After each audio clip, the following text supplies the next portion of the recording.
తెలంగాణ వార్తలకి స్వాగతం. ఐశ్వర్య నియోజకవర్గం Meerpet municipal corporation లో పేద ప్రజలపై పెంచిన ఇంటి పన్నుల భారం తగ్గించాలంటూ బీజేపీ ఆధ్వర్యంలో రిలే నిరాహార దీక్ష చేపట్టారు.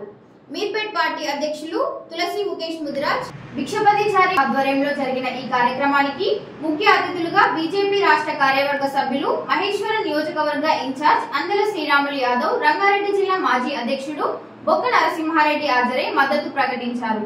ఈ సందర్భంగా శ్రీరాములు మాట్లాడుతూ పేద మధ్య తరగతి ప్రజలపై ఇంటి పన్నుల రూపంలో కాంగ్రెస్ ప్రభుత్వం భారీ భారం మోపుతుందని ఆగ్రహం వ్యక్తం చేశారు. గతంలో బీఆర్ఎస్ ప్రభుత్వం పెంచిన పన్నులపై కాంగ్రెస్ పోరాడిందని, కానీ ఇప్పుడు అధికారం చేపట్టిన 15 నెలల్లోనే ఈ పన్నులను మరింతగా పెంచిందని ఆరోపించారు. చేతనైతే పాత బస్తీలో పన్నులు వసూలు చేయండి అంటూ ప్రభుత్వాన్ని ఉద్దేశించి సవాల్ విసిరారు. పేదలపై వేసిన భారం తక్షణమే ఉపసంహరించుకోవాలని డిమాండ్ చేశారు. ఈరోజు Meerpet municipal corporation Bharatiya Janata party ఆధ్వర్యంలో 1 and 2 ఆధ్వర్యంలో పెంచిన ఇంటి ట్యాక్స్లపై మేము పోరాటం స్టార్ట్ చేయడం జరిగింది.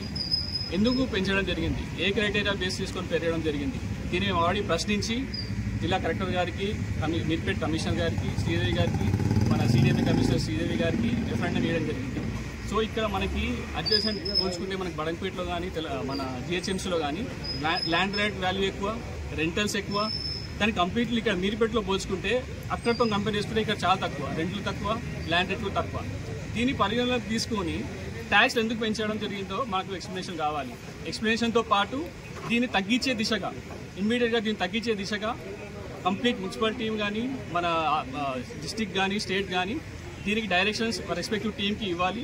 అలాగే దీన్ని రివ్యూ చేసి కంపల్సరీ ట్యాక్స్ కడతాం. Being a responsible decision we are right to pay taxes, but దానికి కరెక్ట్ పద్ధతిలో పెంచి మనకి, ఎందుకంటే దీనికి చాలా ఫ్యాక్టర్స్ కొన్ని కన్సిడరేషన్ తీసుకోవాల్సి వస్తుంది.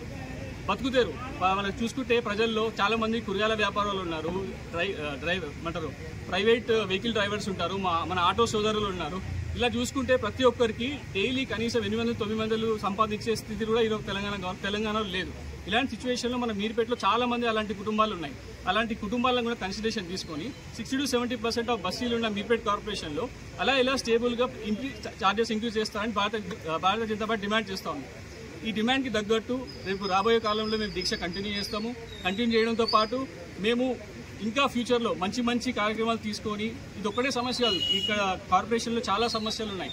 కేవలం టీఆర్ఎస్ పార్టీ, ఇప్పుడు కాంగ్రెస్ పార్టీ, అప్పుడు టీఆర్ఎస్ పార్టీ కార్పొరేటర్లకు మాత్రమే డెవలప్మెంట్ వర్క్ జరుగుతుంది. ఇది వాస్తవము. లేదు, కార్పొరేటర్లకు కొమ్ము గాయాలి, కొమ్ము గాసి వాళ్ళతో ఎంబడి ఉంటే పనులు జరుగుతాయి. సో ఈ 2 వాస్తవాలు కరెక్టు. రాబోయే పబ్లిక్ ఇవన్నీ అబ్జర్వ్ చేస్తున్నారు. చేసి కంపల్సరీ మేము రాబోయే రోజుల్లో ఈ ట్యాక్స్ తగ్గించేదాకా పోరాడతాము.